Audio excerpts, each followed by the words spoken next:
காவேரி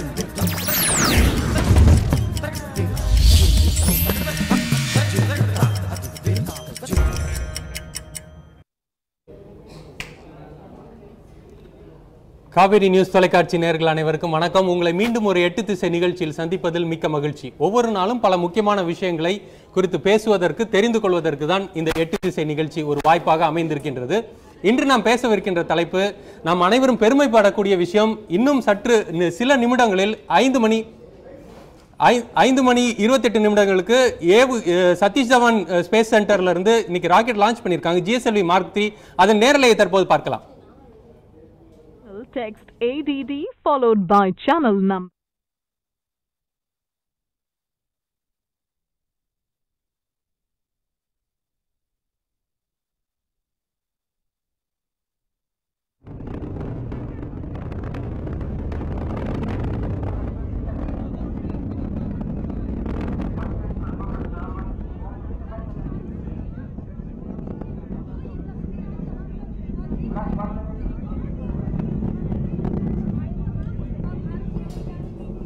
அதாவது GSLV Mark 3 என்கின்றது ஒரு மிகப்பெரிய சாதனை தான். அதாவது இது நம்ம நாட்டிலேயே, இந்தியாவிலே செய்யப்பட்ட தொழில்நுட்பம். அது மட்டுமல்லாமல் 4000 கிலோ எடையை கொண்டு விண்ணில் செலுத்தக்கூடிய இது சக்தி வாய்ந்த ஒரு ராக்கெட்டாக இருக்கின்றது. இது பல்வேறு காலகட்டங்களை தாண்டி, பல்வேறு முயற்சிகள், பல்வேறு தொழில்நுட்பத்தின் வளர்ச்சி, அதை தாண்டி தான் இன்றைக்கு இது விண்ணில் செலுத்தப்பட்டிருக்கின்றது. இது வெற்றிகரமாக விண்ணில் செலுத்தப்பட்டு இது வெற்றிகரமாக செயற்கைக்கோளை விண்ணில் செலுத்தும் என்று நாம் நம்புவோம். 16 நிமிடம் 20 நொடியில் இந்த செயற்கைக்கோளை அது புவியீர்ப்பு பாதையில் அதை வைத்துவிடும். இந்த ராக்கெட் இன்னும் 16 நிமிஷம் தான் நம்ம எண்ணணும்.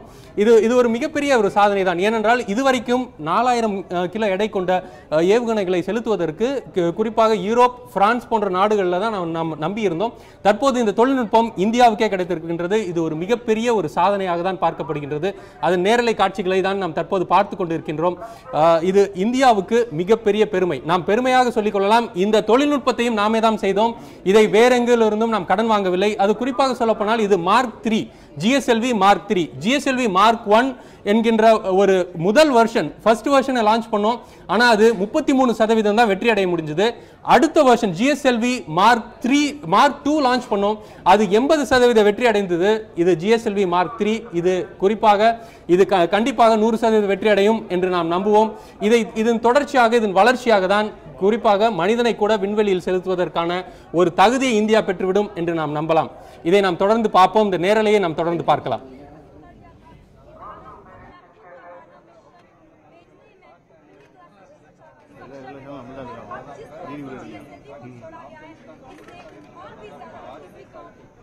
Disappeared. Slow on small garden.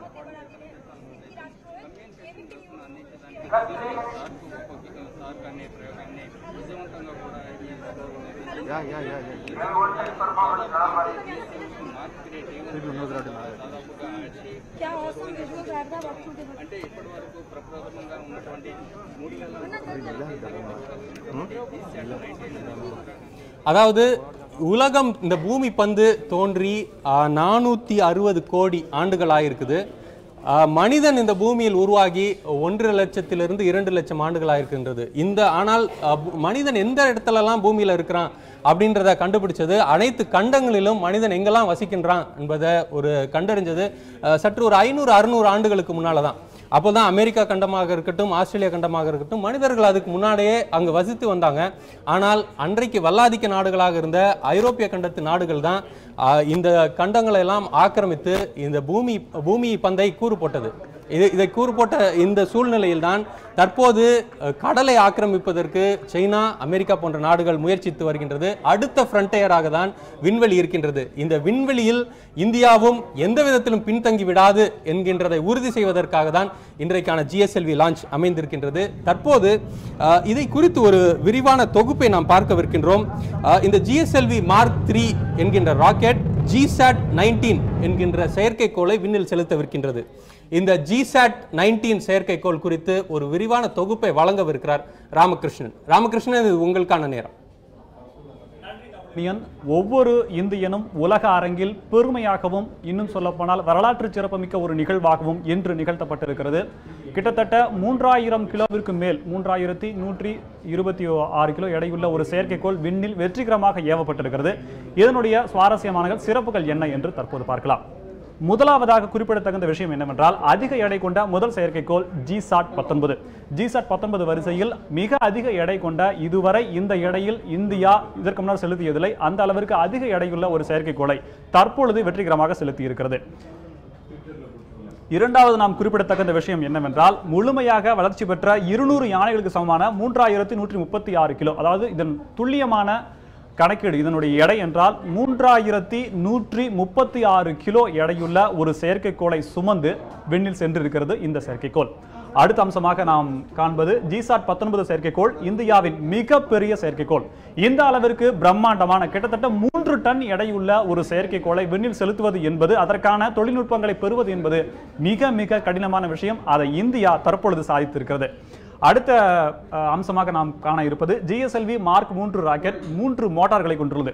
இது கிட்டத்தட்ட பொதுவாக நாம் செயற்கைக்கோளை அனுப்பும் போது 1 அல்லது 2 கிரையோஜெனிக் என்ஜின்களை அனுப்புவோம். ஆனால் இதில் கிட்டத்தட்ட 3 மோட்டார்களை வைத்து இந்த செயற்கைக்கோளை வெற்றிகரமாக செயற்கைக்கோளை அனுப்பியிருக்கிறார்கள் விண்ணில். அடுத்த அம்சமாக நாம் காண இருப்பது இதன் வெற்றி பழைய தகவல் தொடர்பு செயற்கைக்கோளுக்கு சமம். இதுவரை நாம் செலுத்திய அனைத்து தகவல் தொடர்பு செயற்கைக்கோள்களுடைய வெற்றி ஒட்டுமொத்தமாக இது பெறுகிறது. அந்த அளவிற்கு பிரம்மாண்டமாகவும் இது ஒரு மிகப்பெரிய நிகழ்வாகவும் கருதப்படுகிறது. அடுத்ததாக நாம் காண்பது 41 இந்திய செயற்கைக்கோள்களில் 13 தகவல் தொடர்பு செயற்கைக்கோள்கள். மொத்தமாக இந்தியா செலுத்திய செயற்கைக்கோள்களின் எண்ணிக்கை 41. இதில் தகவல் தொடர்பிற்கு என்று குறிப்பிடத்தகுந்த அதற்கு மட்டுமே செலுத்திய செயற்கைக்கோள்கள் 13. அதைத்தான் இந்த பகுதியில் பார்த்தோம். அடுத்ததாக நாம் காண்பது விண்வெளி சார்ந்த இணையதள சேவைகளை பெற பயன்படும். அதாவது விண்வெளியிலிருந்து உலகத்தினுடைய அனைத்து நிகழ்வுகளும் இணையதள சேவைத்தினுடைய மிக அதிகமாகவும் பெறுவதற்கும் விரைவாகவும் பெறுவதற்கான நோக்கமாகவும் அதற்கான பயனுக்காகவும் இந்த செயற்கைக்கோள் பயன்பட இருக்கிறது. அடுத்ததாக இது ஒரு கேம் சேஞ்சர் என்று சொல்லப்படுகிறது. இது அறிவியல் ரீதியான பெயர் என்று கேம் சேஞ்சர், அதாவது மாற்றத்தை அதற்காக பயன்படுத்தும் செயற்கைக்கோளாக இது பார்க்கப்படுகிறது. அடுத்ததாக நாம் பார்ப்பது இந்த செயற்கைக்கோள் மற்ற நாட்டின் மற்ற இடங்களை சேர்க்கும் தளம் ஆகும். வேறு நாட்டினுடைய வேறு தளங்களுடைய சுவிட்ச் ஓவர் பண்றதற்கான ஒரு செயற்கைக்கோள், அதாவது பெரிய ஒரு சர்வர் மாதிரி இது பயன்படும் அப்படின்ற ஒரு கூடுதல் தகவலும் நமக்கு கிடைச்சிருக்கு. அடுத்ததாக நம்ம பார்க்க போகிறது micro electro mechanical systems, accelerometer உள்ளிட்ட நவீன தொழில்நுட்பங்களை கொண்டுள்ளது. பொதுவாக டிரான்ஸ்பாண்டர்கள் தான் செயற்கைக்கோளில் வச்சு அனுப்புவோம். ஆனால் அது இல்லாமல் நவீன லேட்டஸ்ட் தொழில்நுட்பங்கள் என்ன இருக்கோ அதை வச்சு விஞ்ஞானிகள் இந்த செயற்கைக்கோளை விண்ணிற்கு அனுப்பியிருக்காங்க. அடுத்த அம்சமாக நம்ம பார்த்தோம்னா இதில் உள்ள அதிர்வெண் இஸ்ரோ சேட்டலைட்களுக்கு மேலும் தகவல்களை சேகரிக்க அனுமதிக்கும். இதில் உள்ள டிரான்ஸ்பாண்டர்கள் அதிர்வெண்கள் இஸ்ரோவுக்கு சேட்டலைட்டுக்கு வேற இன்னும் இஸ்ரோ அனுப்பிச்ச சேட்டலைட்டுக்கு உண்டான அதிர்வெண்களை அனுப்பிச்சு அதிலிருந்து தகவல் பெறுவதற்கான, அதுவும் விரைவாக பெறுவதற்கான ஸ்பீடு அப்படின்றது ரொம்ப அபரிமிதமாக இருக்கும் அப்படின்றது சொல்லியிருக்காங்க. அடுத்தபடியா நம்ம இவைதான் இந்த சேட்டலைட், அதாவது இந்த ஒட்டுமொத்த சேட்டலைட் அனுப்புறதுடைய பயன்கள், அதாவது குறிப்பிடத்தகுந்த விஷயங்கள், குறிப்பிடத்தகுந்த அம்சங்கள் அப்படின்னு சொல்லி பார்த்தோம்னா இதுதான் அப்படின்னு கிட்டத்தட்ட 5:28 மணிக்கு மிகச்சரியா அதற்கான கவுண்டன் ஆரம்பிச்சாலுமே 5:28க்கு மிகச்சரியா விண்ணில் செலுத்தப்பட்டிருக்கிறது. இது ஒரு மிகப்பெரிய நிகழ்வாகவும் பார்க்கப்படுது. தொடர்ந்து 8 திசை நிகழ்ச்சிக்காக இந்த நிகழ்ச்சி தொகுத்து வழங்குகிறார் உங்களோட நிகழ்ச்சி தமிழறிஞன். நன்றி ராமகிருஷ்ணன். ராமகிருஷ்ணன் நம்மளுக்கு பல்வேறு தகவல்களை வழங்கினார். GSAT-19 என்கின்ற வெர்ஷன் அதை எடுத்து செல்கின்றது GSLV Mark 3 என்கின்ற ராக்கெட். இந்த GSLV Mark 3 rocket geosynchronous transfer orbit என்று சொல்லப்படக்கூடிய அந்த புவியீர்ப்பு பாதையில் இந்த செயற்கைக்கோளை செலுத்தவிருக்கின்றது. இதற்கு முன்னதாக 104 செயற்கைக்கோளை நாம் செலுத்தினோம், விண்ணில் செலுத்தி ஒரு சாதனையை படைத்தோம். அதற்கு முந்தைய சாதனை வெறும் 37 செயற்கைக்கோள்கள் தான் ரஷ்யா செலுத்தி இருந்தது. ஒரே தடவையில் 37 செயற்கைக்கோள்களை 2014ஆம் ஆண்டு செலுத்தியது. ஆனால் இந்த 104 செயற்கைக்கோள்களையும் செலுத்தியது PSLV என்று சொல்லப்படக்கூடிய போலார் சேட்டலைட் லான்ச் வெஹிக்கிள். தற்போது இது விண்ணிற்கு எடுத்து சென்றிருக்கின்றது GSLV ஜியோசின்க்ரனைஸ் சேட்டலைட் லான்ச் வெஹிக்கிள் என்று சொல்லப்படக்கூடிய ராக்கெட். இது ரெண்டுக்குமான வித்தியாசம் என்னன்னு பார்த்தோம்னா எடை, இது GSLV PSLVயை விட அதிக அளவிலான எடையை எடுத்து செல்லக்கூடிய திறன் வாய்ந்தது. அது மட்டுமல்லாமல் PSLV லோ எர்த் ஆர்பிட் என்று சொல்லப்படக்கூடிய புவியீர்ப்பு பாதை, அதாவது உலகத்திற்கு பூமி பந்திற்கு அருகாமையில் இருக்கக்கூடிய அங்குதான் அது செயற்கைக்கோள்களை செலுத்த முடியும். ஆனால் ஜிஎஸ்எல்வி ராக்கெட்டோ ஜியோசின்க்ரோனஸ் டிரான்ஸ்ஃபர் ஆர்பிட் GTO என்று சொல்லக்கூடிய மிக அதிகமான அளவில் அது செயற்கைக்கோள்களை செலுத்த முடியும். அதுவும் கனம் அதிகமான செயற்கைக்கோள்களை அது செலுத்த முடியும். இது உலகில் பல்வேறு நாடுகளிடம் இல்லாத ஒரு தொழில்நுட்பத்தை இந்தியா பெற்றிருப்பது நமக்கு நிச்சயம் பெருமையாக தான் இருக்கின்றது. இந்த ராக்கெட் குறித்து ஒரு விரிவான தொகுப்பை தற்போது பார்க்கலாம். இந்த GSLV Mark 3 ராக்கெட் குறித்து தற்போது ஒரு தொகுப்பை விரிவாக பார்க்கலாம். கிரையோஜெனிக் என்ஜின் பொருத்தப்பட்ட ராக்கெட் அதிக எடையை சுமந்து அதிவேகத்தில் செல்லும் திறன் பெற்றதாக இருக்கும். இப்படியான ராக்கெட்டை உருவாக்குவதில் தான் நாம் பல ஆண்டுகளாக முயன்று வந்தோம். இவ்வித சக்திமிக்க ராக்கெட்டுக்கு GSLV ராக்கெட் என்று பெயர் வைக்கப்பட்டது. இந்த வகை ராக்கெட் முதலாக 2001 ஸ்ரீஹரிகோட்டாவிலிருந்து ஏவப்பட்டது. ஆரம்பத்தில் GSLV Mark 1 வகை ராக்கெட்டுகளில் ரஷ்யாவிடமிருந்து பெறப்பட்ட கிரையோஜெனிக் என்ஜின்கள் பயன்படுத்தப்பட்டன. அதில் பெரியதாக வெற்றி கிட்டவில்லை. பின்னர் நாம் சொந்தமாக கிரையோஜெனிக் என்ஜினை உருவாக்கினோம். நாம் உருவாக்கிய கிரையோஜெனிக் என்ஜின் பொருத்தப்பட்ட GSLV Mark 2 வகை ராக்கெட் 2014 ஜனவரியில் உயரை செலுத்தி சோதிக்கப்பட்ட போது வெற்றி கண்டது. அது சுமார் 2 டன் எடை கொண்ட GSAT-14 செயற்கைக்கோளை 36,000 கிலோமீட்டர் உயரத்தில் செலுத்தியது. GSLV வரிசையிலான Mark 1, Mark 2 ஆகிய இரண்டும் நமது எதிர்கால தேவையை பூர்த்தி செய்யக்கூடிய திறன் கொண்டவை அல்ல. ஆகவேதான் 4 டன் எடையை சுமந்து 36,000 கிலோமீட்டர் உயரத்திற்கு செல்லக்கூடிய முற்றிலும் புதுவகையான ராக்கெட்டை தயாரிப்பதில் இஸ்ரோ ஈடுபட்டது. அதன் பெயர் GSLV Mark 3. 12 kilometer altitude. In fact, if you look at the sequence of the first stage, we will have the L-40 burning for nearly 145 seconds, whereas the core solid mode. GSLV Mark 3 rocket குறித்த ஒரு தொகுப்பை பார்த்தோம். தற்போது நேரம் 5:40 12 நிமிடம் ஆகியிருக்கின்றது. GSLV rocket take off ஆகி அதை launch பண்ணி 12 நிமிடம் ஆகிருக்குது. 16 நிமிடம் 20 நொடிகளில் நமக்கு தெரிந்துவிடும் அது அதோட இலக்கை சென்று அடைந்துவிடும். அந்த செயற்கைக்கோளை அது விண்ணில் செலுத்திவிடும். தற்போது பல்வேறு விஷயங்களை இந்தியா தொடர்ச்சியாக விண்வெளி ஆராய்ச்சியிலும் சரி பல்வேறு விஷயங்களை இந்தியா முனைப்போடு செய்து வருகின்றது. அதன் ஒரு விளைவாக தான் இன்றைக்கு இந்த GSLV ராக்கெட்டை விண்ணில் செலுத்தியிருக்கின்றது. இந்த GSLV Mark 3 ராக்கெட் குறித்து தற்போது சற்றும் கூடுதல் தகவல்களையும் நாம் தெரிந்து கொள்ளலாம். அதை குறித்து ஒரு கூடுதல் தொகுப்பை தற்போது பார்க்கலாம். நாட்டில் பல பிரச்சனைகள் இருந்தாலும் ராக்கெட் ஏவுவதற்கு ஏன் பல ஆயிரம் கோடி ரூபாயை செலவழிக்கணும் என்ற எண்ணம் பலருக்கு தோன்றும். இதற்கான காரண காரியங்களை ஆராய வேண்டியது அவசியமாகிறது. உலகில் எதுவுமே காரணமின்றி நடக்காது என்பதில் மாற்று கருத்து இருக்க முடியாது. விண்வெளிக்கு மனிதனை அனுப்பும் முயற்சியை தாண்டி தற்போது நிலவுக்கு மனிதனை அனுப்பும் முயற்சியில் அமெரிக்கா, ரஷ்யா, ஜப்பான், சீனா, இந்தியா உள்ளிட்ட நாடுகள் போட்டி போடுகிறது. நிலவுக்கு அமெரிக்கா மட்டுமே மனிதனை அனுப்பியுள்ளது. இருப்பினும் இந்தியாவை பாராட்டியே ஆக வேண்டும். காரணம், அமெரிக்கா, ரஷ்யா, ஜப்பான், சீனா உள்ளிட்ட நாடுகள் எல்லாம் நிலவின் மத்திய ரேகை பகுதியில் தான் இறங்கி ஆய்வு நடத்தியுள்ளன. காரணம், அப்போதுதான் விண்கலம் சேதமடையாமல் திரும்பி வரும். ஆனால் இந்தியா நிலவின் துருவ பகுதியில் சந்திராயன் விண்கலம் வழியாக மூன் இம்பாக்ட் ப்ரோப் என்ற கருவியை கொண்டு ஆய்வு நடத்தியது. இந்தியாவின் முதல் முயற்சியிலேயே நிலவில் தற்போது பூமியில் காணப்படும் எரிபொருளை விட 10 மடங்கு அதிக சக்தி கொண்ட எரிபொருளான ஹீலியம் 3 நிலவில் காணப்படுவது தெரிய வந்துள்ளது. ஏழ்மையை ஒழிக்க அவற்றை இங்கு கொண்டு வருவது அவசியம். நிலவுக்கு மனிதனை அனுப்பும் திட்டம்தான் இஸ்ரோவின் அடுத்த முக்கிய திட்டம். இதே போன்று நிலவுக்கு 2020 ரோபோ ஒன்றையும் அடுத்த 10வது ஆண்டில் ஜப்பானியர் ஒருவரையும் அனுப்ப திட்டமிட்டுள்ளது ஜப்பான். GSLV ராக்கெட் மூலமே நிலவுக்கு செல்ல முடியும் என்பதால் GSLV Mark 3 பல தடவை செலுத்தப்பட்டு வெற்றி கண்டால் நாம் சுயசார்பு நிலையை பெற்றவர்களாகி விடுவோம் என்பது சிலரது கருத்து. எனவே சற்று முன் ஏவப்பட்டுள்ள GSLV Mark 3 நிலவில் இந்தியா கால் பதிப்பதற்கான முன்னோட்டமே.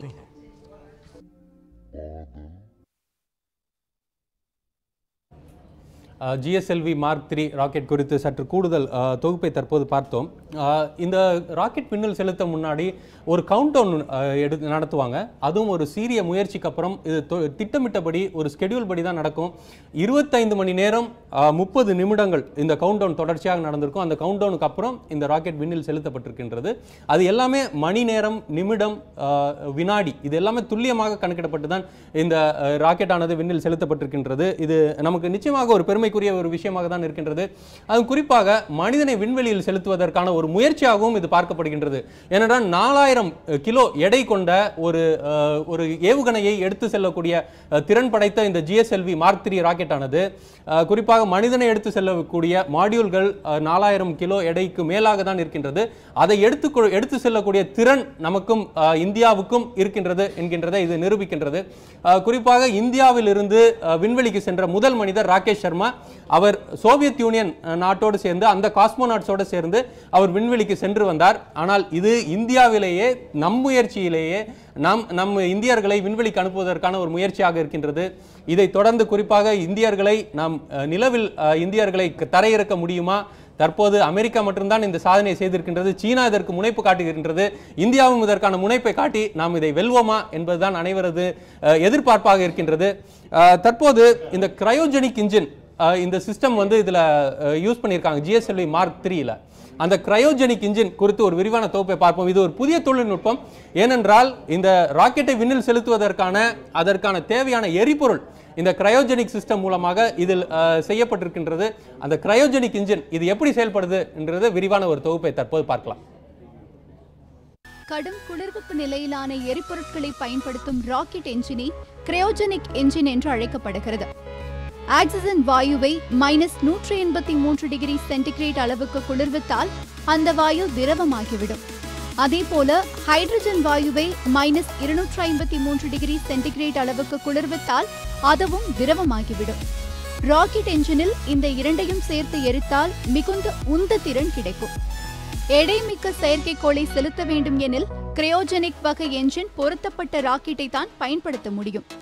கிரையோஜெனிக் என்ஜினை உருவாக்குவது எளிதல்ல, சிக்கல் நிறைந்தது. எனவே இந்தியா 1980களின் பிற்பகுதியில் இத்தொழில்நுட்பத்தை மேற்கத்திய நாடுகளிலிருந்து விலை கொடுத்து வாங்க திட்டமிட்டது. ஆனால் விலை கட்டுப்படியாகாததால் இந்தியா 1991இல் இத்தொழில்நுட்பத்தை ரஷ்யாவிடமிருந்து பெற ஒப்பந்தம் செய்து கொண்டது.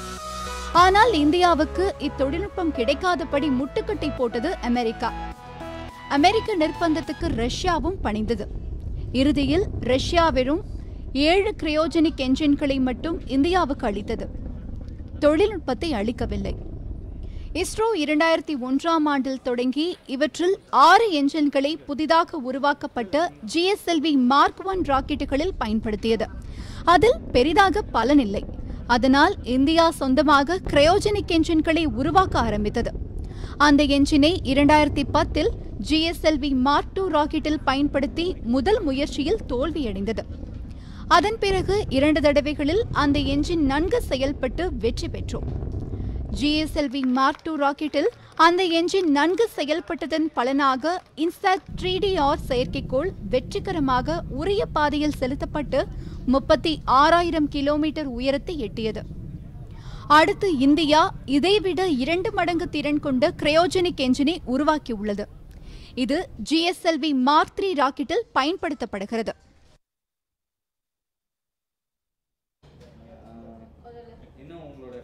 இந்த GSLV Mark III ராக்கெட் விண்ணில் செலுத்தப்பட்டதை அடுத்து இஸ்ரோவின் தலைவர் தற்போது செய்தியாளர்களை சந்தித்து வருகிறார். அதன் நேரலை காட்சிகளை நாம் தற்போது பார்க்கலாம். Mission of ISRO's next generation launch vehicle GSLV Mark III with the new technology high throughput satellite GSAT-19 weighing 3.1 ton.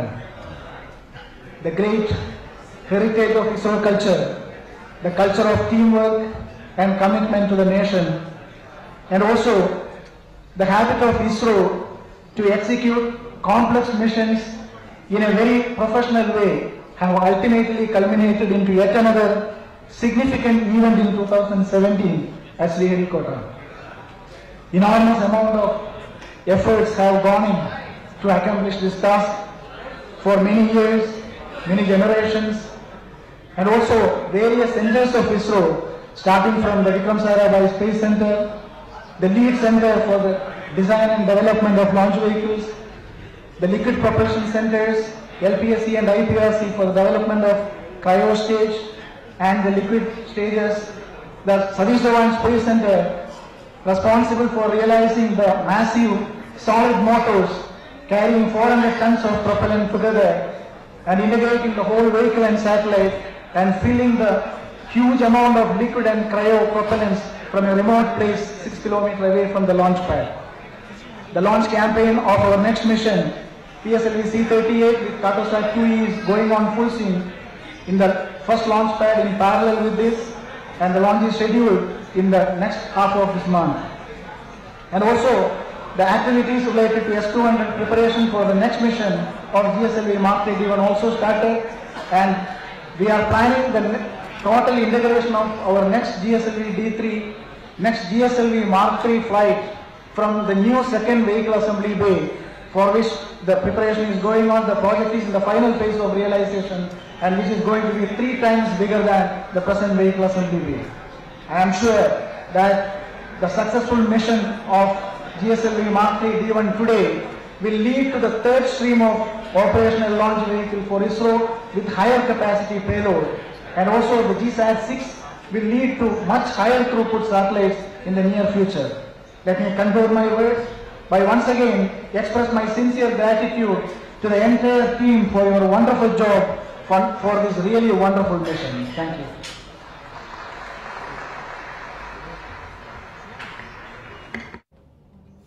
GSLV rocket வெற்றிகரமாக விண்ணில் செலுத்தப்பட்டதை தொடர்ந்து இஸ்ரோ நிறுவனத்திலிருந்து அவர்கள் இந்த வெற்றியை தங்கள் மகிழ்ச்சியை பகிர்ந்து கொண்டதை குறித்து பார்த்தோம்.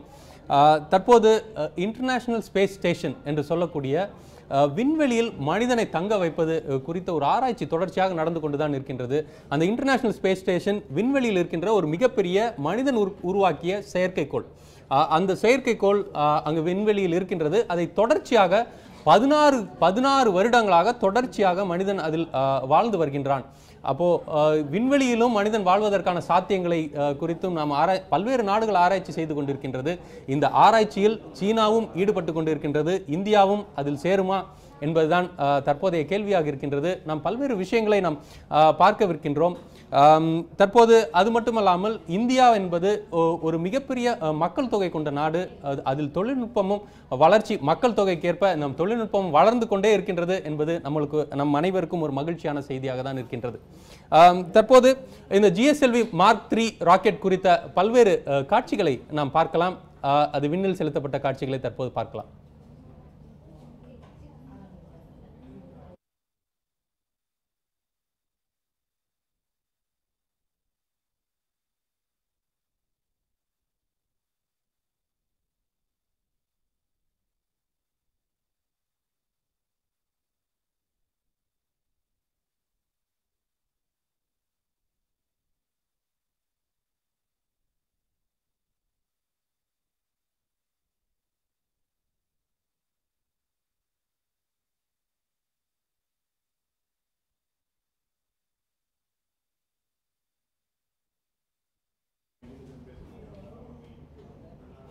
இஸ்ரோவிலிருந்து செய்தியாளர்கள் சந்திப்பை நாம் தொடர்ந்து நேரலையில் பார்க்கலாம். Having seen this particular achievement, what we are seeing is like last mission we had in 2014 December, that is first 2 stages of this mission we had that passive cryogenic state. Subsequent to that one, last 2.5 years, the amount of work done by all the centers of ISRO, mainly on aerodynamic shaping of the vehicle, aerodynamic characterization of the vehicle, innovative fabrication strategy to fabricate the hardware very fast way, in effective way, cost effective way. This is another thing. And also the industry's contributions make it that hardware to available the earliest, along with the very, very meticulous planning and carrying out our new cryogenic stage test at the LPSC and IPRC. All these things really give fruit to us today. We are seeing the technology, not only development, much more new technologies are got into the vehicle as well as satellite. One specific technology which we have been waiting for quite a long time. This is like Nitya Ayan said, it got into the satellite, beautifully functioned in the launch vehicle also. In this great endeavor, the effort and support given by our senior the members of ISRO for meticulously planning and carrying out a review and advise us wherever essential to improve our the system is greatly acknowledged. Once again, let me congratulate and compliment the entire team ISRO for this marvelous technological growth or achievement what we reached this today, and definitely this is not end of the challenges to you. We have much more challenges very near future we are going to have. I am sure that all of you will once again rise to the occasion and meet the requirements of ISRO as well as let us make the Indian technology to the greater heights in the world. Thank you very much.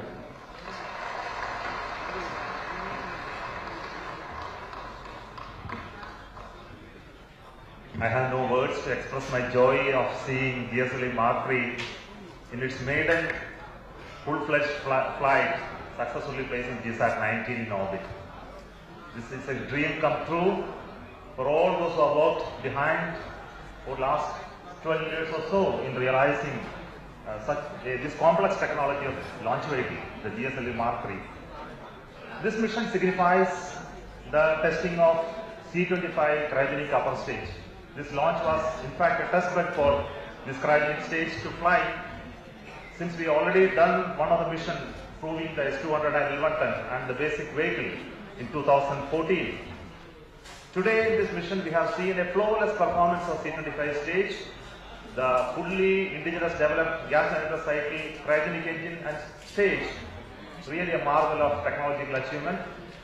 And I want to tell you that the team, cryo team, spread across all centers of ISRO, LPSC, VSSC, IPRC and SHA, they have mastered the technology.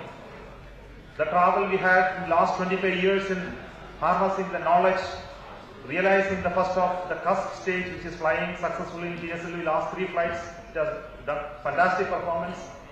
With the knowledge and the skill we have with the cryogenic technology in the GSLV, I am really proud to say that the cryogenic technology and its nuisance, nitty-gritty details have been mastered by the team. When we stood today for the launch, the worry was very less. All the team members very confident. Even the countdown operations where the cryogenic stage filling and preparation has gone flawlessly, and also the flight to the stage in this mission. I am very proud to once again say the country has mastered the complex cryogenic technology. It is not only the technology, it is a skill to realize these technological elements within our country. In our Indian industries, institutions, within ISRO, we were able to manufacture this engine using our own materials and our own manufacturing skills, assembly skills, testing, innovative testing methodologies, and the tools we have developed in understanding the whole dynamics of the engine, thermal, structural, flow, and the host of knowledge we have generated internally is tremendous. And the young generation who is working on this project are dealing with confidence. And I really want to congratulate and thank all of you who have contributed to making this cryogenic stage successful and making the country proud. I am also very happy to see that GSAT-19 is one of the technological satellites which we are launching. It's going to change the way we look at spacecraft technology in terms of increasing the... இஸ்ரோவிலிருந்து தொடர்ச்சியாக விஞ்ஞானிகள் நமக்கு அவர்கள் கருத்தை தெரிவித்து வருகின்றார்கள். இது விஞ்ஞானிகளின் சீரிய முயற்சியினால் தான் இந்த சாதனை கண்டிப்பாக நிகழ்ந்திருக்கின்றது. அவர்களது தொடர்ச்சியான கடினமான உழைப்பு இவர்களுக்கு குறிப்பாக பிரதமர் மற்றும் குடியரசுத் தலைவர் வாழ்த்து தெரிவித்திருக்கின்றார்கள். இந்த வெற்றிகரமான இந்த GSLV Mark III லான்ச் குறித்து அவர்களும் பெருமிதம் தெரிவித்திருக்கின்றார்கள், வாழ்த்துக்களையும் தெரிவித்திருக்கின்றார்கள். நாம் தற்போது விஞ்ஞானி சிவசுப்பிரமணியம் அவர்களது கருத்தையும் கேட்டிருந்தோம். இந்த லான்ச் குறித்து இது ஏற்படுத்தக்கூடிய தாக்கம், இது இந்தியாவுக்கு எவ்வளவு முக்கியம் என்கின்ற பல்வேறு கேள்விகளை அவரிடம் வைத்திருந்தோம். அதற்கு அவர் கூறிய கருத்துக்களை தற்போது பார்க்கலாம். செயற்கைக்கோள் செயற்கைக்கோள் என்பது நாங்கள் சொல்கிறபடி சொன்ன கருவிகளை சுமந்து கொண்டு செல்கின்ற ஒரு ஸ்பேஸ் கிராஃப்ட்னு சொல்லுவோம். அதில் இருக்க தொழில்நுட்பம் மிகவும் அவ்வளவு கடினமானது அல்ல. ஏனென்றால் செயற்கைக்கோளுடைய சைஸு, வெயிட்டு, அதில் இருக்க பவர், அதில் இருக்கின்ற கட்டுமான பணிகள் இதெல்லாம் வந்து நம்ம நாட்டிலே செய்யக்கூடிய அளவுக்கு நமக்கு திறமை இருக்குது. அதனால தான் 1980லேயே நம்ம செயற்கைக்கோளெலாம் செய்ய ஆரம்பிச்சிட்டோம். ஆனால் ராக்கெட் தொழில்நுட்பத்தை பொறுத்த வரைக்கும் அவ்வளோ பெரிய ராக்கெட்டை செய்யணும்னா 6000 டன் எடையுள்ள ராக்கெட்டை செய்யணும்னா அதுக்குண்டான தொழிற்சாலைகளும் தொழில்நுட்பங்களும் தேவையான உலோகங்களும் நம்மிடம் இல்லை. அதனால தான் நம்ம வந்து அந்த தொழில்நுட்பத்தில் பின்தங்கி இருக்கின்றோம். விஞ்ஞானி சிவசுப்பிரமணியம் அவர்களது கருத்தை கேட்டோம். அதை தொடர்ந்து கேட்கலாம். தற்போது நம்மோடு விஞ்ஞானி தாவி வெங்கடேஸ்வரன் அவர்கள் நம்மோடு இணைந்திருக்கிறார். ஸ்கைப் மூலமாக தொலைத்தொடர்பில் இணைந்திருக்கிறார். அவர் தேசிய அறிவியல் தொழில்நுட்பத்துறையில் சேர்ந்த விஞ்ஞானி, இந்திய அரசு சார்ந்த நிறுவனம். சார் வணக்கம். தற்போது இது ஒரு மிகவும் மகிழ்ச்சிகரம் மிக்க தருணம். GSLV Mark 3 ராக்கெட் சக்சஸ்ஃபுல்லாக லான்ச் பண்ணியிருக்கிறோம். இதோட இம்பாக்ட் என்ன? இது இந்தியாவுக்கு எந்த அளவுக்கு ஒரு மாற்றத்தை தரப்பொழுது? நம்ம பல்வேறு ராக்கெட் லான்ச் பண்ணியிருக்கிறோம், விண்வெளியில் செலுத்தியிருக்கிறோம், வெற்றிகரமான சாதனைகள் படைச்சிருக்கிறோம். ஆனால் இந்த GSLV Mark 3 இது என்ன வித்தியாசத்தை கொண்டு வருது? நீங்க அதை கருத்தை பதிவு பண்ணுங்க. இப்போ நம்ம கிட்ட வெற்றிகரமா செயல்படக்கூடிய ராக்கெட் அப்படின்னு சொன்னீங்கன்னாக்கா PSLV. அந்த PSLV வந்து 1.5 டன் எடை உள்ள ஒரு சேட்டலைட்டை உங்களுக்கு வந்து விண்வெளியில் செலுத்த முடியும். அவ்வளவுதான். அதுக்கப்புறம் நம்ம வந்து அதை விட பெரிய ராக்கெட் செய்வதற்கான முயற்சிகள்லாம் மேற்கொண்டோம். GSLV 1, GSLV Mark 2 இந்த மாதிரி 2 இது ட்ரை பண்ணோம். அதெல்லாம் ஒர்க் ஆகல. GSLV Mark 2 வந்து 1.5 டன் 2 டன் இருக்கக்கூடிய ஒரு இதை வந்து எடுத்துட்டு போற மாதிரி நம்ம வடிவமைச்சோம். பட் நமக்கு PSLV கிடைச்ச அதே சக்சஸ் கிடைக்கல. முக்கியமான காரணம் வந்து அதனுடைய லாஸ்ட் ஸ்டேஜில் இருக்கக்கூடிய கைரோஜெனிக் இன்ஜின் சொல்லக்கூடிய அந்த இன்ஜின் மிக சரியாக நம்ம விருப்பப்பட்டபடி செயல்படாம இருந்ததுதான் முக்கியமான காரணம். அதாவது ஒரு விதத்துல சொல்லணும்னா நம்ம முன்னாடி வந்து ஒரு வேலி மாதிரி இருந்தது. 1.5 டன்னை தாண்டி நம்மளால ஏவ முடியாது அப்படிங்கிற ஒரு நிலைமை இருந்தது. அந்த நிலைமையை இந்த ராக்கெட் மூலமாக வெற்றிகரமாக நம்ம வந்து முன்னெடுச்சிருக்கோம். நம்ம அதுக்காக அந்த கைரோஜெனிக் அப்படின்னு சொல்லக்கூடிய அந்த ராக்கெட்லயே ஒரு புது விதமான ஒரு ராக்கெட்டை வந்து ஒரு புது விதமான இன்ஜினை வந்து இந்த தடவை நம்ம ட்ரை பண்ணிருக்கோம். C-25 அப்படிங்கிறது அந்த இன்ஜினுடைய பேரு. அந்த இன்ஜின் வந்து புதுசா முதல் தடவையா நம்ம வந்து விண்வெளியில ஏவி இருக்கோம். இது வரைக்கும் ஏவி செயல்பட்டதுல முதல் தடவை ஏவி இருக்கோம். முதல் தடவை வெற்றிகரமா செயல்பட்டோம். நம்ம எதிர்பார்த்தோம் அந்த விதத்துல செயல்பட்டிருக்கு. ஸோ இப்படின்னு சொன்னாக்கா நம்ம இப்போ வந்து ஒரு 4 டன் எடை இருக்கக்கூடிய ஒரு செயற்கைக்கோளை புவி சுற்றுப்பாதையில நம்ம கொண்டு போய் சேர்க்க முடியும். அதுதான் வந்து இதுல ஒரு மிகப்பெரிய சக்சஸ். இது வரைக்கும் நம்ம வெளிநாட்டு ராக்கெட்டை யூஸ் பண்ணி தான் அதெல்லாம் செஞ்சிருக்கோம். GSLV போன்ற விஷயங்கள்லாம் ஏவிடும் போது வெளிநாட்டை நம்பி தான் செஞ்சிருக்கோம். அது மாதிரி பெரிய செயற்கைக்கோளை வந்து விண்வெளியில் நிறுத்தத்துக்கு, புவி சுற்றுப்பாதையில் நிறுத்தத்துக்கு சுமார் 25% வரைக்கும் நம்முடைய செலவு இதனால் குறையும் என்று இஸ்ரோ சார்ந்த வட்டாரங்கள் தெரிவிக்கின்றன. இது ஒரு மிகப்பெரிய சாதனை தான். இது வரைக்கும் 1.5 டன் தான் எடை கொண்ட அளவு தான் நம்மளால புவி இருப்பு பாதைக்கு கொண்டு செல்ல முடிஞ்சது. தற்போது 4 டன் எடை கொண்டு செல்ற அளவுக்கான நம்மளுக்கான தகுதியும் சக்தியும் அதிகரிச்சிருக்கின்றது. இது ஒரு மிக மகிழ்ச்சி தர செய்தி தான். இது எப்படி மனிதனை விண்வெளிக்கு செலுத்துவதற்கான முயற்சியில இது எப்படி பயன்படும் நினைக்கிறீங்க? இது ஒரு முதல் படியா நினைக்கிறீங்களா? ஆனா அல்லது இது ஒரு தொடக்கம் தான், நாம் இன்னும் பயணிக்க வேண்டிய தூரம் ரொம்ப அதிகமா இருக்குன்னு நினைக்கிறீங்களா? இது எப்படி உங்களுடைய பார்வையில் இது நீங்க சொல்லுங்க. நிச்சயமா மனிதன் எடுத்து போறதுக்கு முன்னாடி இந்த செயற்கை இந்த ராக்கெட்டை வந்து ஒரு சில முறை சோதனை செஞ்சு பார்த்துட்டு தான் வந்து அது மாதிரி செய்வாங்க. ஒரு பத்திரிகை அல்லது ஒரு ஊடகம் என்ற முறையில வந்து மனிதனை விண்வெளிக்கு எடுத்துன்னு போறதுங்கிறது ஒரு பரபரப்பு செய்தி அப்படிங்கிற முறையில நம்ம வந்து அதை பத்தி பேசலாம். ஆனா இஸ்ரோவே வந்து அதை வந்து ஒரு பெரிய விஷயமா பேசல என்பதை நம்ம வந்து கவனத்துல கொள்ளணும். இஸ்ரோவினுடைய கவனம் விண்வெளி ஆய்வு என்பது நேரடியாக இந்தியாவினுடைய வளர்ச்சிக்கு பயன்படணும். சும்மா பெருமை அப்படிலாம் இல்லை, வளர்ச்சிக்கு பயன்படணும் என்பதுதான் முக்கியமான ஒரு விஷயம். தொலைத்தொடர்பு இந்தியாவில் வளரணும் அப்படின்னு சொன்னாக்கா பல்வேறு விதமான செயற்கைக்கோள்கள் நமக்கு விண்வெளியில தேவை. அதை வந்து இன்னைக்கு நம்ம வெளிநாட்டு ராக்கெட்டை யூஸ் பண்ணி செய்யறோம். அதுக்கு பதிலாக நம்ம நாட்டு ராக்கெட் இதை யூஸ் பண்ணி செஞ்சானாக்கா செலவு குறையும் என்பதுதான் இதனுடைய முக்கியமான கருத்து. நிச்சயமாக நான் வந்து 4 டன் எடைன்னு சொன்னேன். இதுல வந்து ஒரு சின்ன விஷயத்தையும் சேர்த்து சொன்னோம். உண்மையிலே 4 டன் எடை, ஆனா வெர்ச்சுவலி 6 டன் சேட்டலைட் அப்படின்னு சொல்றாங்க. 6 டன் கிளாஸ் சேட்டலைட் சொல்லுவாங்க. அதாவது நம்ம வந்து இப்போ வந்து காம்போசிட் மெட்டீரியல் போன்ற மெட்டீரியல்லாம் பயன்படுத்தி தான் இந்த செயற்கைக்கோளை தயாரிக்கிறோம். அதாவது முன்னாடி ஒரு 6 டன் செயற்கைக்கோள் என்ன செய்யுமோ அதை இந்த 4 டன்னே செய்யற மாதிரியான முறையில வடிவமைச்சிருக்கோம் அப்படிங்கறதான் ஒரு முக்கியமான ஒரு இன்னொரு செய்தி. இந்த ராக்கெட்டோட தொடர்பு இல்லை, ஆனா ராக்கெட்ல போன அந்த செயற்கைக்கோள் இருக்கு இல்லையா, அதுக்கு இருக்கிற தொடர்பு அதான் அதனுடைய கனெக்ஷன். அப்போ 6 டன் எடைக்கூடிய செயற்கைக்கோள் செய்யக்கூடிய வேலைகளை 4 டன் எடைக்கூடிய செயற்கைக்கோள் செய்யும். ஸோ அதை வந்து இந்த GSLV Mark 3 எடுத்துட்டு போயிருக்குன்னு சொல்றீங்க.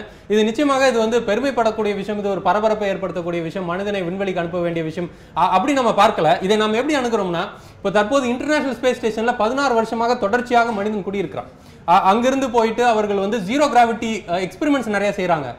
அங்குள்ள வைப்ரேஷன் குறித்து எக்ஸ்பெரிமெண்ட்ஸ் நிறைய செய்யறாங்க. பல்வேறு விதமான ஆய்வுகளை மேற்கொள்றாங்க. அந்த ஆய்வுகள் இந்தியாவில் பயன்படுகின்றது. பல்வேறு மெடிசின்ஸ் மருந்துகளை கண்டுபிடித்த ஜீரோ கிராவிட்டியில எந்த அளவுக்கு அந்த மெடிசின் பயன்படுது, இந்தியாவில் அதாவது பூமியில எந்த அளவுக்கு அந்த மெடிசின் பயன்படுது, இப்படி பல்வேறு ஆய்வுகள் செய்யறாங்க. அது நிச்சயம் இந்தியாவுக்கும் பயனுள்ளதாக தான் இருக்கும் நான் நம்புறேன். அது மட்டும் இல்லாமல் இந்த ஆய்வில் இந்தியாவும் மேற்கொள்வது நம்ம அனைவருக்கும் பெருமைக்குரிய விஷயம் தான். அதுல நமக்கு மாற்று கருத்தே இருக்க முடியாது. அதற்கு ஒரு முதல் படியா தான் இது இருக்குமான் என்னுடைய கேள்வியாக இருந்தது. ஏனென்றால் சைனா வந்து 2020 அவர்களுக்கான ஸ்பேஸ் ஸ்டேஷனை அவர்களே உருவாக்குறதற்காக முயற்சிகள் எடுத்துட்டு வர்றாங்க. 2024 இப்போ தற்போது இருக்கிற இன்டர்நேஷனல் ஸ்பேஸ் ஸ்டேஷனோட ஆயுள் காலம் முடிவடைகின்றது. அப்போ பாத்தீங்கன்னா சைனா மட்டும்தான் இன்டர்நேஷனல், ஒருவேளை 2025 போன்ற ஆண்டுகளில் சைனா வெற்றிகரமாக அதை செய்து முடித்தால் சைனா மட்டும்தான் இன்டர்நேஷனல்ல ஸ்பேஸ் ஸ்டேஷன் வச்சிருக்கிறதற்கான ஒரே நாடாக இருக்கும். அப்போ இந்தியாவும் அந்த பாதையில் செல்கின்றதா என்பதுதான் என்னோட கேள்வியாக இருந்தது. இதில் பரபரப்போ எதுவும் இல்லை, இது நாம் பெருமைப்படக்கூடிய விஷயம் தான். நீங்கள் சொல்கின்ற கருத்தை முழுமையாக நான் ஏற்கின்றேன். உங்களுடைய கருத்தை பதிவு செய்யுங்க. இது மனிதரை அங்கு விண்வெளியில் அனுப்புவதற்கான சாத்தியங்கள், அதை குறித்து உங்கள் கருத்தை பதிவு பண்ணுங்க. நிச்சயமா இந்த ராக்கெட் வந்து மனிதனை விண்வெளியில அனுப்புவதற்கான திறமை இருக்கு. ஏன்னா மார்க் 2லயே நம்ம வந்து ஒரு சில செய்திகளை வந்து நம்ம சோதனை செஞ்சு பார்த்தோம், அதுலயே நம்மளால செய்ய முடிஞ்சது. அதனால நிச்சயமா இதெல்லாம் நம்ம செய்ய முடியும். அதே மாதிரி நீங்க சொன்ன மாதிரி அந்த லோ எர்த் ஆர்பிட்ல இருக்கக்கூடிய விண்வெளி குடில், அந்த மாதிரியான சர்வதேச விண்வெளி நிலையம் போன்ற ஏதாவது வந்து வந்ததுன்னு சொன்னா அதுக்கு போயிட்டு வருவதற்கான ஒரு வாகனமாகவும் இதை பயன்படுத்துறதுக்கான வாய்ப்புகள் இருக்கு. நான் சொல்ல வந்தது என்னன்னு சொன்னாக்க, உடனடியாக அடுத்த ஒரு 5 வருடம் அல்லது ஒரு 10 வருடம் அப்படிங்கிற ஒரு கணக்குல நீங்க பாத்தீங்கன்னு சொன்னா இதனுடைய பெரும் பயன் வந்து கம்யூனிகேஷன், ரிமோட் சென்சிங் அண்ட் வானிலை, இந்த 3ல தான் பெரும்பாலும் இருக்க போகுது. இந்த முயற்சியின் காரணமாக என்ன நடக்கலாம் என்று சொன்னால், சர்வதேச அளவுல வந்து இன்னைக்கு வந்து தனியா ஒரு ஸ்பேஸ் ஸ்டேஷனை வச்சு நடத்துறது என்பது வந்து பெருமளவுக்கு ஒரு சாத்தியமான ஒரு விஷயமோ அல்லது விரும்பத்தக்க ஒரு விஷயமாகவோ விஞ்ஞானிகள் கருதுவதில்லை. அந்த காலம் போயிடுச்சு. அதனால்தான் வந்து இன்டர்நேஷனல் ஸ்பேஸ் ஸ்டேஷன்லயே பாத்தீங்கன்னா 7-8 நாடுகள் அதுல வந்து பங்கெடுத்திருக்காங்க. ஐரோப்பாவில் பல நாடுகள் பங்கெடுக்கிறாங்க. அந்த மாதிரியான ஒரு மாற்றம் வந்து கொண்டிருக்கிறது. இதனால நம்ம மீது நம்பிக்கை ஏற்பட்டு அந்த மாதிரியான ஒரு சர்வதேச குழுமங்கள்ல நமக்கு வாய்ப்புகள் கிடைப்பதற்கான வாய்ப்பு கிடைக்கும். இதுல வந்து ஒரு முக்கியமான ஒரு விஷயம் நான் நினைக்கிறேன். ஆமா, நீங்க ஒரு மனிதனை விண்வெளிக்கு எடுத்த போது நம்ம பார்த்தோம்னு சொன்னா ஃபியூச்சர் ஸ்பேஸ் ஸ்டேஷன்ல நமக்கு வந்து ஒரு இடம் கிடைப்பதற்கான ஒரு வாய்ப்பு இருக்கும். ஆமா, குறிப்பா நீங்க ஒரு முக்கியமான விஷயத்தை நீங்க கொண்டு வந்திருக்கீங்க. அதாவது பல்வேறு நாடுகள், பல நாடுகள் இணைந்து தான் இன்டர்நேஷனல் ஸ்பேஸ் ஸ்டேஷனை கட்டிட்டு இருக்காங்க. அது குறிப்பாக 5 குழுமங்கள், அமெரிக்கா, ரஷ்யா, கனடா, யூரோப் மற்றும் ஜப்பான், இந்த 5 குழுமங்கள் சேர்ந்துதான் இந்த இன்டர்நேஷனல் ஸ்பேஸ் ஸ்டேஷனை நிறுவி இருக்கிறாங்க. தற்போது இந்தியாவுக்குமான ஒரு வாய்ப்பு கிடைத்தால், ஏன்னா இந்தியாவும் நமது தொழில்நுட்பத்தின் மூலமாக அந்த இன்டர்நேஷனல் ஸ்பேஸ் ஸ்டேஷனுக்கு வலு சேர்க்க முடியும் என்றால் நம்மையும் அவர்கள் இணைத்துக் கொள்வதற்கான வாய்ப்பு இருக்கின்றது. அதனால் நம்முடைய ஆராய்ச்சியும் நாம் விரிவுபடுத்துவதற்கான வாய்ப்பு இருக்கின்றது. அந்த வாய்ப்பு அதை நோக்கி நாம் பயணிக்கணும்ன்றதா உங்களுடைய கருத்தா இருக்குன்னு நான் புரிஞ்சுக்கிறேன். அப்போ இதை நோக்கி பயணிப்பது சரின்னு நீங்க நம்புறீங்களா? கட்டாயமா வந்து நம்ம அது மாதிரி பயணிக்கணும். அந்த மாதிரி ஒரு சர்வதேச விண்குடிலுக்கான புதிய முயற்சிகள் நடக்கும் போது அந்த புதிய முயற்சிகளை நம்ம இணைப்பதற்கான வாய்ப்பு கிடைக்கும் போது அதுல நம்ம பங்கெடுக்கணும். இதன் மூலமாக நம்ம வந்து பல்வேறு தொழில்நுட்பத்தை நம்ம வந்து ஒரு சர்வதேச ரீதியில உருவாக்க முடியும். அந்த பொதுவாக இருக்கக்கூடிய ஒரு ஸ்பேஸ் அசெட்டை நம்ம பயன்படுத்த முடியும். தனித்தனியா செய்வது என்பது வந்து ஒரு இன்வெஸ்ட்மெண்ட் வேஸ்டேஜா இருக்கும். ஸோ அந்த முறையில் நம்ம செய்ய முடியும். பாதுகாப்பு போன்ற பல்வேறு விஷயங்கள் வந்து அதுல வந்து நமக்கு லாபம் கிடைக்கும். அந்த மாதிரி ஒரு குடும்பத்துல சேரும்போது அதுக்கான ஒரு திசையில நம்ம போவதற்கான ஒரு வாய்ப்பாக நம்ம இதுல பார்க்கலாம். கண்டிப்பா வந்து அந்த ஒரு வாய்ப்பு இருக்கு என்பது மறக்க முடியாது. அது ஒரு கூட்டு முயற்சி ஒரு சின்ன விஷயம் இருக்கு, அதுதான் இதுல மோஸ்ட் இம்பார்ட்டன்ட் நினைக்கிறேன். என்ன அப்படின்னு சொன்னாக்க, டீப் ஸ்பேஸ் ரிசர்ச் அப்படிங்கிறது வந்து இஸ்ரோ வந்து தன்னுடைய 2வது இலக்காக நிர்ணயிச்சு இப்ப செயல்பட்டு வராங்க. சரி, நிலவுக்கு விண்கலத்தை அனுப்புவது அல்லது வேறு கோள்களுக்கு விண்கலங்களை அனுப்புவது அல்லது விண்வெளியில ஒரு டெலஸ்கோப் போன்ற விஷயங்களை அமைப்பது போன்ற துறையில வந்து ஈடுபடுவதற்கான முயற்சியை துவங்கிட்டாங்க. அதாவது பல்வேறு இது ரொம்ப முக்கியமா பயன்படும். நாம் பல்வேறு வெறும் ஒரு 800-500 கிலோ இருக்கக்கூடிய ஒரு பொருளை வந்து நீங்க செவ்வாய்க்கு அனுப்புவதற்கும் ஒரு 2-3 டன் இருக்கக்கூடிய ஒரு செயற்கைக்கோளை செவ்வாய்க்கு அனுப்புவதற்கு அதுல செய்யக்கூடிய ஆராய்ச்சிக்கும் ஒரு பெரிய வித்தியாசம். நாம் பல்வேறு ஸ்ட்ராட்டஜி பயன்படுத்துறோம். அதாவது குறிப்பாக செவ்வாய் கிரகத்துக்கு மங்கள்யான் நாம் செலுத்தி இருக்கின்றோம். நீங்க சொன்னது போல பல்வேறு முனைப்போடு நாம் செயல்பட்டு இருக்கிறோம். இப்போ இன்னொரு முக்கியமான விஷயம் என்னென்றால் இந்த GSLV Mark 3 எடுத்துட்டு போயிருக்கக்கூடிய இந்த செயற்கைக்கோள்ல இன்டர்நெட் கனெக்ஷன், அதுவும் ஆப்டிக்கல் ஃபைபர் கேபிள் போடக்கூடிய அமைக்கக்கூடிய வாய்ப்பில்லாத இடங்கள்ல சேட்டலைட் மூலமான வாய்ப்புகள் இருக்கின்றது. நீங்க சொன்னது போலே இது எதுவும் உடனே நாளைக்கே நடந்துராது, அடுத்த மாசமே நடந்துட போறது இல்லை. ஆனா இதற்கான ஒரு வாய்ப்பை உருவாக்கி கொடுத்திருக்குது அப்படின்ற செய்திகளும் நாம் பார்க்கின்றோம். இது எந்த அளவுக்கு இது சரியாக இருக்கும்? இந்த தொழில்நுட்பத்தை நாம் பெறுவதற்கான வாய்ப்புகள் சமீபத்தில் நம்மளுக்கு இந்த இணையதள சேவையை செயற்கைக்கோள் வழியாகவே நாம் பெறுவதற்கான வாய்ப்புகள் இருக்குதா? கட்டாயமா. அதாவது நான் சொன்ன மாதிரிதான் தொலைத்தொடர்புல ஒரு மிகப்பெரிய பாய்ச்சல் வளர்ச்சியை செய்வதற்கு இந்த ராக்கெட் வந்து இந்தியாவுக்கு உதவும் என்பதுல வந்து சந்தேகமே கிடையாது. இந்த ராக்கெட் வந்து இப்போ முதல் தடவை சக்சஸ், நிச்சயமா நம்ம பெருமைப்பட வேண்டிய விஷயம். அடுத்து ஒரு 2-3 தடவையும் சக்சஸ் ஆயிடுச்சுன்னு சொன்னா இந்த ராக்கெட் வந்து ஸ்டெபிலைஸ் ஆயிடும். ஸோ இந்த ராக்கெட்டை நம்பி நம்ம வந்து செயல்படுவதில் பிரச்சனையே இருக்காது. இந்த ராக்கெட் மூலமா நம்ம அனுப்பக்கூடிய ஒரு 4 டன் அல்லது 3 டன் கிளாஸ் செயற்கைக்கோள் விண்வெளியில் இருக்கும்போது அதன் மூலமாக நீங்கள் வந்து அற்புதமாக தொலைத்தொடர்புல வந்து ஒரு பெரிய பாய்ச்சல் வேகத்தை நம்ம செய்யணும். இது வந்து தொடர்ச்சியாக இது வெற்றி அடையும் பொழுதுதான் இதற்கான உறுதித்தன்மை, ஸ்திரத்தன்மை நமக்கு உறுதிப்படுகின்றது. அது மட்டுமல்லாமல் இது உறுதிப்படுத்தப்பட்ட பிறகுதான் நம்மளோட செயற்கைக்கோளை செலுத்துவதற்கு பல்வேறு நாடுகள் நம்மை அணுகலாம், இந்த செயற்கைக்கோளை விண்வெளியில் செலுத்தலாம், அதன் மூலமாக நாம் வருமானமும் பார்க்கலாம், அந்த வருவாயை நாம் ஆராய்ச்சிக்கு பயன்படுத்தலாம். இப்படி பல்வேறு நல்ல விஷயங்கள் இருக்கின்றது என்கின்ற விஷயங்களை நீங்க குறிப்பிட்டு சொன்னீங்க. தற்போது பல்வேறு வாழ்த்து செய்திகள் தொடர்ந்து வந்து கொண்டே இருக்கின்ற இந்த சூழ்நிலையில் அடுத்த கட்டமாக அடுத்த திசையை நோக்கி நாம் செலுத்தும் பொழுது நீங்க நினைக்கிறது அடுத்த கட்டமாக இந்த நம்ம இஸ்ரோ செய்ய வேண்டிய விஷயம் இப்போ 2-3 லான்ச், அடுத்த 2-3 லான்ச்சும் சக்சஸ்ஃபுல்லா நடத்தணும்ன்றது தான் அடுத்த அவர்களுக்கு முக்கியமான விஷயமா இருக்கும்னு நீங்க நினைக்கிறீங்களா? ஆமா, நிச்சயமா. ஏன்னா இதுல வந்து அந்த C-25 அந்த பர்டிகுலர் இன்ஜின் ஸ்டெபிலைஸ்டா ஒர்க் பண்ணுது, பல்வேறு சூழ்நிலைகளையும் அவளால் தாக்கு பிடிச்சி ஒர்க் பண்ண முடியுது என்று நமக்கு வந்து ஒரு கான்ஃபிடன்ஸ் வருவது என்பதுதான் வந்து ஒரு முக்கியமான படியா இருக்கும் இந்த ராக்கெட்டை பொறுத்த வரைக்கும். சரி, அப்போ கூடுதலா நீங்க சொன்னதோட சேர்த்து சொல்ல வேண்டிய ஒரு விஷயம் என்னன்னா, இன்னைக்கு வந்து சாஃப்ட் டிப்ளமசி அல்லது சயின்ஸ் டிப்ளமசி என்று ஒரு புதிய கருத்து சர்வதேச அளவில் வளர்ந்து வருது. எல்லா நாடுகளுக்கும் வந்து நமக்கு இருக்கிற மாதிரியான கேப்பபிலிட்டிஸ் இல்லை. இப்போ நமக்கு இருக்கக்கூடிய அண்டை நாடுகளை எடுத்துக்கலாம் அல்லது ஆசிய நாடுகளை எடுத்துக்கலாம், தேவை இருக்கு, ஆனா நமக்கு இருக்கிற கேப்பபிலிட்டி இல்லை. ஸோ நாம இந்த கேப்பபிலிட்டி அவங்களோட ஷேர் பண்ணது மூலமாக, அவங்களோட பங்கீடு செய்வதன் மூலமாக அவர்களோட ஒரு நல்லுறவை வளர்க்க முடியும், நம்முடைய நேச நாடுகளாக அவர்களை மாற்ற முடியும் என்கின்ற ஒரு கருத்து இன்றைக்கு சர்வதேச அளவில் வளர்ந்து வருது.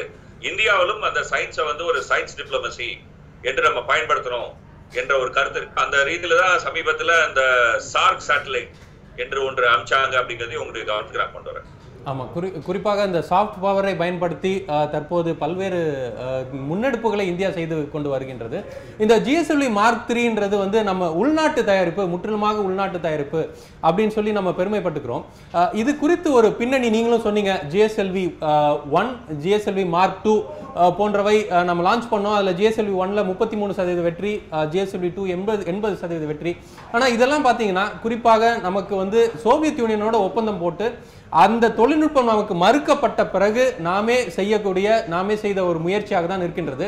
அதை குறிப்பாக ரிவர்ஸ் இன்ஜினியரிங் மூலமாக தான் நாம் அந்த தொழில்நுட்பத்தை நாம் பயன்படுத்தணும். அதாவது சோவியத் யூனியனில் இருக்கின்ற அந்த தொழில்நுட்பத்தை வைத்துக்கொண்டு அதை அவர்கள் எப்படி செய்திருக்கிறார்களோ அதை நாம் மறுபடியும் தொடர்ச்சியாக செய்ய ஆரம்பிச்சோம். ஆனால் இந்த GSLV Mark 3ன்றது அதுல இருந்து ஒரு விடுபட்டு ஒரு முற்றிலுமாக நம்முடைய சொந்த தொழில்நுட்பமாக பார்க்கப்படுகின்றது. இது குறித்து உங்களுடைய கருத்து நீங்க சொல்லுங்க. அதாவது வந்து GSLV Mark 2 வரைக்கும் நம்ம பயன்படுத்தின அந்த கிரையோஜெனிக் அப்பர் ஸ்டேஜ் அப்படிங்கிறது வந்து ஸ்டேஜ் கம்பஷன் சைக்கிள் என்று சொல்லக்கூடிய, அதாவது SCC அப்படின்னு சொல்லக்கூடிய ஒரு முறையில பயன்படுத்தினாங்க. அந்த இன்ஜின் ஒர்க் பண்ணிச்சு. அதை விட அதை மாத்தி அதுல வந்து நிறைய சிக்கல்கள் வந்தது. ஏன்னா அதுல வந்து உங்களுக்கு பம்பு உள்ள இருக்கும், ஸோ சோதனை செய்வது போன்ற பல விஷயங்கள்ல பல சிக்கல்கள் வந்தது. ஸோ அதனால ஒரு புது வடிவமைப்பு அதை பேசிஸா வச்சு அதுல இருந்து ஒரு சின்ன மாற்றங்கள் செஞ்சு ஒரு வடிவமைப்பு செஞ்சு C25 அப்படின்னு சொல்லக்கூடிய கேஸ் ஜெனரேட்டர் சைக்கிள் என்று சொல்லக்கூடிய ஒரு புது தொழில்நுட்ப முறையில நம்ம வந்து இந்த இன்ஜினை வடிவமைச்சிருக்கோம். இதுல நஷ்டம் என்ன அப்படின்னு சொன்னாக்க ஒரு 4% எஃபிஷியன்சி கம்மியாகும், ஃபியூவல் எஃபிஷியன்சி கம்மியாகும். ஆனா லாபம் என்னன்னு சொன்னாக்கா நீங்க வந்து இதனுடைய எல்லா பாகங்களையும் நம்ம வந்து பூமியில பரிசோதிக்கலாம் விண்வெளியில அனுப்புறதுக்கு முன்னாடி. ஸோ நம்முடைய உறுதிப்பாடு அதாவது வந்து நிச்சயமா செயல்படும், பிரச்சனை இருக்காது அப்படின்னு நம்ம வந்து தைரியமா நம்பி நம்ம அனுப்புறதுக்கான வாய்ப்பு அதிகமாகும். ஸோ இது வந்து ஒரு இம்பார்ட்டன்ட் ஸ்டெப்னு நினைக்கிறேன். இது ஒரு இது வந்து வெறும் காப்பி இல்ல, ஒரு இன்டெலிஜென்ட் மாடிஃபிகேஷனும் இதுல இருக்கு என்பது வந்து ரொம்ப இம்பார்ட்டன்டான விஷயம். அதாவது வெறும் ரிவர்ஸ் இன்ஜினியரிங் மட்டும் இல்லாமல் அதை இன்னொரு தொழில்நுட்பத்தை பார்த்து நம்ம காப்பி அடிக்காமல் நம்ம பல்வேறு விஷயங்களை நாமும் சொந்தமாக தொழில்நுட்பத்தை நம்ம உருவாக்கி இருக்கிறோம்ன்றத உங்க கருத்தை பதிவு பண்ணீங்க. நீங்கள் தொடர்ந்து இணைப்பிலே இருங்க. தற்போது விஞ்ஞானி சிவசுப்பிரமணியம் அவர்களது கருத்தை நாம் கேட்டிருந்தோம். அவரது கருத்தை நாம் தொடர்ந்து கேட்கலாம். அவரது கருத்து தற்போது நாம் பார்ப்போம். இப்போது GSLV Mark II என்ற ராக்கெட்டில் ரஷ்யர்கள் கொடுத்த பாதி டெக்னாலஜி, பாதி தொழில்நுட்பத்தின் மூலமாக நாம புரிந்து கொண்டு நம்ம செய்திருக்கின்றோம். இந்த தொழில்நுட்பம் மூலமாக கிடைத்த கிரையோஜெனிக் டெக்னாலஜி, அதாவது 9000 கிலோகிராம் த்ரஸ்ட் உந்துந்தள்ளும் சக்தியவே 9 டன் உந்துந்தள்ளுங்கிற சக்தியை கொடுக்கக்கூடிய தன்மையாக இருந்தது. ஆனால் நாம் அடைந்திருப்பது 7000 கிலோகிராம் உந்தி தள்ளக்கூடிய சக்தியை நமக்கு அடைந்திருக்கிறோம். அந்நிய நாடில் இருப்பவர்கள் இது சுமார் 9000 கிலோகிராம் இடையுள்ள செயற்கைக்கோள் அனுப்பணும். நம்ம 4000 கிலோகிராம் இடையுள்ள செயற்கைக்கோளை இப்போ சென்று அடைகின்றோம். இந்த கேப் இருந்துக்கிட்டே இருக்குது. இந்த கேப்பை வந்து நம்ம ஃபில்லப் பண்ணணும். அது ஏன்னு கேட்டிங்கன்னா, நம்ம செயற்கைக்கோளினுடைய தொழில்நுட்பமும் செயற்கைக்கோளில் உள்ளே இருக்க கருவிகளின் தொழில்நுட்பம், எலக்ட்ரானிக்ஸ் மின்னணுக்களினுடைய திறமை மிகவும் வளர்ந்து கொண்டே போகிறதுனால எல்லா துறையிலையும் மேக்கப் பண்ணி ஈக்குவலாக நம்ம வந்தால் தான் எல்லா இன்டகிரேட்டட் டெக்னாலஜி டெவலப்மெண்ட் வெற்றிகரமாக அடைய முடியும். இந்த தொழில்நுட்பம் கேப் நமக்கு இருந்துக்கிட்டே இருக்கும்.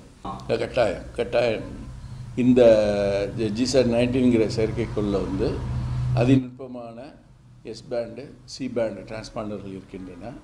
மேலும் இந்த தொலைத்தொடர்பு டெக்னாலஜியில் நாம் ரொம்ப முன்னேறி அதன் மூலமாக இந்த 36,000 கிலோமீட்டர் இருக்கின்ற செயற்கைக்கோள் அனுப்புகின்ற சிமிங்கைகள் ஸ்பாட் ஃப்ரீக்வன்சி என்று சொல்லுவாங்க.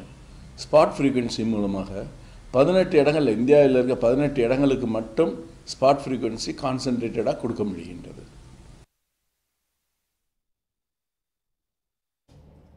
விஞ்ஞானி சிவசுப்பிரமணியம் அவர்களது கருத்தை நாம் தற்போது பார்த்தோம். திரு வெங்கடேஸ்வரன், தற்போது நம் நிகழ்ச்சியின் இறுதிக்கு வந்திருக்கிறோம். பல்வேறு விஷயங்களை நீங்கள் பகிர்ந்து கொண்டீங்க. இந்த தொழில்நுட்பம் குறித்து, இந்த தொழில்நுட்பம் வளர்ந்து வந்த விதம், நாம் எதிர்காலத்தில் என்னெல்லாம் செய்யலாம் இந்த வெற்றியின் மூலமாக என்பதையெல்லாம் நீங்கள் பகிர்ந்து கொண்டீங்க. உங்களுடைய நிறைவு கருத்தாக நாம் இந்திய விண்வெளி ஆராய்ச்சி நிறுவனம் எந்த அளவுக்கு பயணிச்சிருக்கின்றது, நாம் போக வேண்டிய தூரம் எவ்வளவு அதிகமாக இருக்கலாம், ஆனால் உடனடியாக நாம் செய்ய வேண்டிய விஷயங்கள், அதை குறித்து உங்கள் நிறைவு கருத்தை நீங்கள் பதிவு பண்ணுங்க. இந்த இந்தியாவில் வந்து விண்வெளி கழகம் துவங்கின போது இஸ்ரோக்கு முன்னாடி வந்து ஸ்பேஸ் எக்ஸ்ப்ளோரேஷன் கமிட்டி இது மாதிரிலாம் பல்வேறு பேர்ல இருந்தது. But what ever it is, இந்த முயற்சி துவங்கிய போது பலரும் எழுப்பிய ஒரு முக்கியமான ஒரு கேள்வி இருக்கு. இந்தியா போன்ற ஒரு 3ஆம் உலக நாடு இந்த மாதிரியான ஒரு விஷயத்துல தலையிடணுமா? அமெரிக்கா, ரஷ்யா பணக்கார நாடு, அவங்க வந்து போட்டி போட்டுக்கிட்டோம், அவங்க வந்து ஸ்பேஸ் ரேஸ்ல நடத்திக்கிட்டோம், விண்வெளி போட்டிகள்லாம் நடத்திக்கிட்டோம், நம்ம ஏன் இதுல தலை நுழைக்கணும் என்ற ஒரு கேள்வி எழுப்பப்பட்ட போது இஸ்ரோனுடைய ஸ்தாபகர் அவர் சொன்ன ஒரு முக்கியமான ஒரு விஷயம், இந்தியாவுடைய நிலைப்பாடு என்பது விண்வெளி ஆராய்ச்சி மனித குலத்துக்கு பயனா இருக்கணும், இந்தியாவுடைய வளர்ச்சிக்கு அடிகோலா இருக்கணும். அதான் வந்து அவர் சொன்ன ஒரு முக்கியமான கருத்து. இன்றளவுக்கும் இஸ்ரோ அந்த ஒரு கருத்தை மையமாக வைத்து செயல்படுகிறது. பெருமைக்காக அல்லது ஒரு உலகத்துல ஒரு சாதனை படைக்கணும் என்ற விஷயங்கள் எல்லாம் முக்கியப்படுத்துவதில்லை, தேசிய வளர்ச்சிக்கு பயன் இருக்குமா இருக்காதா என்பதுதான் வந்து மைய கருத்தாக வச்சு செயல்படுகிறது என்பது வந்து ஒரு மிக முக்கியமான ஒரு விஷயம் என்று நான் கருதுறேன். இன்றைக்கு வந்து உங்களுக்கு உலக அளவுல பாத்தீங்கன்னு சொன்னாக்க தொழில்நுட்பத்துறையில இப்போ நீங்கள் டெலிபோனியா இருக்கலாம், அல்லது மொபைல் போனா இருக்கலாம், அல்லது செயற்கைக்கோள் மூலமா இருக்கக்கூடிய தொலைக்காட்சிகளா இருக்கலாம், இந்த மாதிரி பல்வேறு விஷயங்களுக்கான வாய்ப்புகளை ஏற்படுத்தி கொடுத்திருக்கிறது இஸ்ரோனுடைய பிளாட்ஃபார்ம் தான் என்பதை நம்ம வந்து மறக்க முடியாது. தொலைத்தொடர்பு மட்டும் இல்ல, வானியல் ஆராய்ச்சி. இப்போ வந்து வெதர் ப்ரெடிக்ஷன் அல்லது ஒரு புயலை வந்து எக்ஸாக்டா பாயிண்ட் அவுட் பண்ணி எங்க வரும் எங்க வராது என்பதெல்லாம் கண்டுபிடிக்கிறது உட்பட மிக மிக முக்கியமான ஒரு விஷயம்னு நான் நினைக்கிறேன். 1950 புயல்களினால் நடந்த சாவு எவ்வளவு, கடந்த காலங்களில் புயல்களால் நடக்கிற சாவு எவ்வளவு நீங்க பாத்தீங்கன்னு சொன்னாலே எவ்வளவு மனித உயிர்களை காப்பாற்றுவதில் இஸ்ரோனுடைய பங்கு இருக்கு என்று நமக்கு தெரியும். இதெல்லாம் வந்து கண்ணுக்கு தெரியாம நடக்குது என்பதனால் நமக்கு வந்து இது நம்முடைய தினசரி வாழ்க்கையில தெரிவதில்லை. ஆனால் இதுதான் இஸ்ரோனுடைய முக்கியமான பங்களிப்பு என்று நான் நினைக்கிறேன். பல்வேறு பங்களிப்புகள் இருக்கின்றது. தொலைத்தொடர்பு, அது மட்டும் இல்லாமல் வானியல் எல்லாத்தையும் வெதர் ஃபோர்காஸ்ட் போன்ற புயல்களை கணிக்கக்கூடியது போன்ற பல்வேறு விஷயங்கள், பல்வேறு நல்ல விஷயங்கள் இருக்கின்றது. இது ஒரு மிகப்பெரிய ஒரு நீண்ட பயணத்தை தொடங்கி இருக்கிறோம், பல்வேறு காலகட்டங்களை கடந்து வந்திருக்கிறோம் நீங்க சொல்றீங்க. இது இந்தியர்களுக்கு பயன்படும் விதமாக அமைந்திருக்குன்னு சொல்றீங்க. உங்கள் நேரத்தை காவேரி நியூஸ் தொலைக்காட்சி நேயர்களுக்கு பகிர்ந்து கொண்டதற்கு மிக்க நன்றி. பல்வேறு தகவல்களை வழங்கினீங்க. அது குறிப்பாக GSLV Mark 3 ராக்கெட் வெற்றிகரமாக விண்ணில் செலுத்தியதை தொடர்ந்து எங்களோடு உங்கள் நேரத்தை பகிர்ந்து கொண்டதற்கு மிக்க நன்றி. அதாவது இந்த GSLV Mark 3 ராக்கெட் இன்று லான்ச் செய்யப்பட்டிருக்கிறது. நம்மோடு பேசிய விஞ்ஞானி வெங்கடேஸ்வரன் அவர்கள் சொன்னது போலதான் பல்வேறு குறைபாடுகள் நமது நாட்டில் இருக்கின்றது. எல்லாருக்கும் அனைவருக்கும் தண்ணி, அனைவருக்கும் உணர்வு போன்ற பல்வேறு விஷயங்கள் இல்லை. அதனால நாம அனைவருக்கும் முதல்ல தண்ணீரை கொடுங்கள், அனைவருக்கும் முதல்ல உணவை கொடுங்கள் என்று நாம் பேசிக்கொண்டே இருக்க முடியாது. அதுவும் ஒரு புறம் செய்ய வேண்டும் தான். நிச்சயமாக விண்வெளி ஆராய்ச்சி போன்ற விஷயங்கள் நாம் செய்ய வேண்டும். இதன் மூலமாக மக்கள் பயனடைய வேண்டும் என்பதுதான் கருத்தாக இருக்கின்றது. அதை தான் 1960களிலேயே இந்த விண்வெளி ஆராய்ச்சியை தொடர்ந்து நாம் வெற்றிகரமாக நடத்தி கொண்டிருக்கின்றோம். அதில் ஒரு புதிய மைல்கல்லை இன்று நாம் வெற்றிகரமாக GSLV Mark 3 மூலமாக நாம் அடைந்திருக்கின்றோம். இந்த வெற்றியோடு நமது விஞ்ஞானிகள் நிச்சயமாக உறங்கிவிட மாட்டார்கள், அது ஓய்வெடுக்க சென்றுவிட மாட்டார்கள் என்று நிச்சயம் நாம் நம்புவோம். ஏனென்றால் அவர்களின் உழைப்பு தான் இந்த நிலைமைக்கு நம்மை கொண்டு சென்றிருக்கின்றது. நமது நாட்டின் மதிப்பை மற்ற நாடுகளிடம் இருந்து உயர்த்துவது ஒரு புறம் இருந்தாலும் நமது மக்களுக்கு, நமது நாட்டு மக்களுக்கு இந்த ஆராய்ச்சி மூலமாக பயன் கிடைக்க வேண்டும் என்கின்றதுதான் அவர்களது முனைப்பாக, நோக்கமாக இருக்கின்றது. பல்வேறு தரப்பினரும் பாராட்டுகின்றார்கள். காவேரி நியூஸ் தொலைக்காட்சி சார்பாகவும் நாங்கள் இந்த நமது விஞ்ஞானிகளுக்கு பாராட்டுகளை தெரிவித்துக் கொள்கின்றோம். இது ஒரு நிச்சயமான ஒரு நல்ல சாதனையாக இருக்கின்றது. மற்றும் ஒரு நல்ல நிகழ்ச்சியில் சந்திக்கின்ற நண்பர்களே, இந்த நிகழ்ச்சியை பார்த்த உங்களுக்கும் நன்றி. இந்த நிகழ்ச்சியில் கலந்து கொண்டு கருத்துக்களை சொன்ன விஞ்ஞானிகள் உங்கள் அனைவருக்கும் நன்றி. தொடர்ந்து இணைந்திருங்கள் காவேரி நியூஸ் தொலைக்காட்சியோடு.